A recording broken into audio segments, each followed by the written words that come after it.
Breaking news tonight, police forced to end a town hall in Illinois after heated confrontations with constituents. Will you commit to stopping $8 billion from going to Israel? What you're saying is I'm not going to get my way when my people are being slaughtered, and I want you to stop funding them. That is the stupidest thing I've ever heard. You are the most soulless piece of crap I've ever seen. As you guys know, we've been following I'm going to call them Palestinian liberation marches, kind of political organization in Chicago for about 8 or 9 months now. I'm here with Nick, who has been kind of at the forefront of a lot of the activities, doing political activism. Nick actually was on CNN because he was at a congressional town hall It was a town hall in Downers Grove for Congressman Sean Casten. Could you give us a little bit more context on what made you attend? So we have been calling out Sean Casten since the start of the genocide. The U.S. Palestinian Community Network specifically, in addition to the Coalition for Justice in Palestine, who's the main coalition of Palestinian orgs here in Chicago that have been doing these mass protests. We've been calling him out since the beginning. A month into the genocide, we held a sit-in at his office calling on him to stop arming Israel during the genocide very early on. He refused to meet with us while he was in district. We've protested outside of his home while his family and him were there, and they closed their blinds to try to hide from us instead of actually trying to speak with us. We've done car caravans where we pulled up outside of his house in the hundreds. Still nothing from the man. He's completely ignored the Palestinian constituents, and we've been going at him every single public event, calling him out on his hypocrisy. How much money are you sending to Israel, Sean Casten? He's spoken in front of many Democratic organizations that we've gone and called him out on.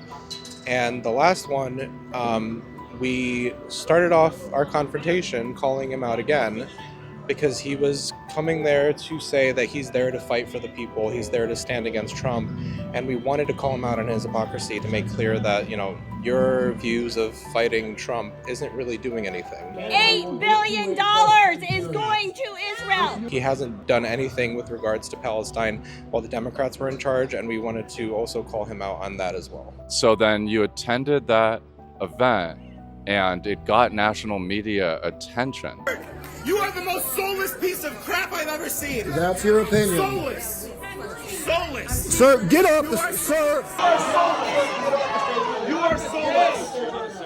You should be ashamed of Nick, yourself. I'm not putting my hands up. When you stepped up on the stage, what was going through your mind, and how did the room react? So I was trying to have a moment where Sean Casten looked eye to eye to me. He was looking down from that stage as if he was somebody in a position of power, and he was belittling not only me, but a Palestinian woman who was his constituent as well.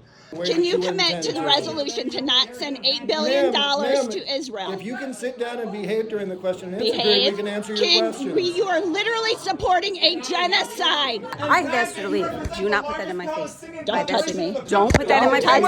Do not. What made me want to get on the stage was to look him in the eye at equal level. He is not somebody who should be considered above his constituents, and he gives that impression from the very start of that disruption. The last thing that he said before I did get up on the stage was tell me that we're not going to get our way, and I confronted him and I said, I'm here telling you do not fund the murder of our Palestinian men, women, and children in Gaza, and I don't want you to do something that simple as to not kill people. And your response to that is that you're not going to get your way. He made it very clear that he has no intention of standing for the Palestinian people, despite representing the largest constituency of Palestinians in the entire country. So I wanted to look him in the face on eye level and just remind him that we've been there for 18 months, calling on him to take action, and he continues to ignore his Palestinian constituency and our community since the start of the genocide and even before. We've made it very clear to him and everyone else in that room that he's not going to get a second of peace as long as he funds the genocide. The genocide happening in Gaza is, aside from the $4 billion a year that go to Israel, there's Democrats sent an additional $18 billion in aid to Israel in the past year. Those things could be used for Medicaid that they claim they're fighting to prevent Trump from shutting down. The Department of Education and paying for teachers that, again, the Department of Education is a threat of being shut down. He needs to recognize that the money that they, as Democrats, have sent to the state of Israel could have been used to fund programs here locally. To my surprise in the crowd, there were several people also who came up and were giving high fives out and saying, thank you for doing this. The narrative is definitely changing. What is your role in the Chicago political scene? Is there certain organizations that you're leading? I am a organizing member of the U.S. Palestinian Community Network, one of our chapters here in Chicago. We've been leading the work from the start of the genocide as part of one of the organizations for the Coalition for Justice in Palestine. We've also were the major Palestinian organization leading the march in the DNC, January 20th protests when Trump came into office.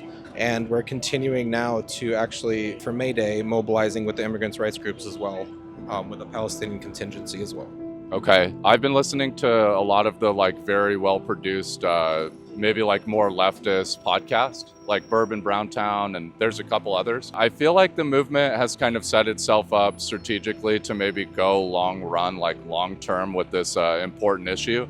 I feel like this is the most amount of media attention that the Palestinian question has garnered, at least in the United States recently. How do you kind of see the spring and summer unfolding? Are there any other things that you're focused on? Do you have marches planned for the summer? What's coming up next? We have been working together alongside immigrant rights groups, labor rights groups, LGBTQIA organizations, making sure that we hold our elected officials accountable. The message from the DNC is the same message that we've continued, that you have all these issues that Democrats claim to stand for and claim to represent us on. As far as next steps, we are a part of a broad coalition that's going to be marching for the week of May Day.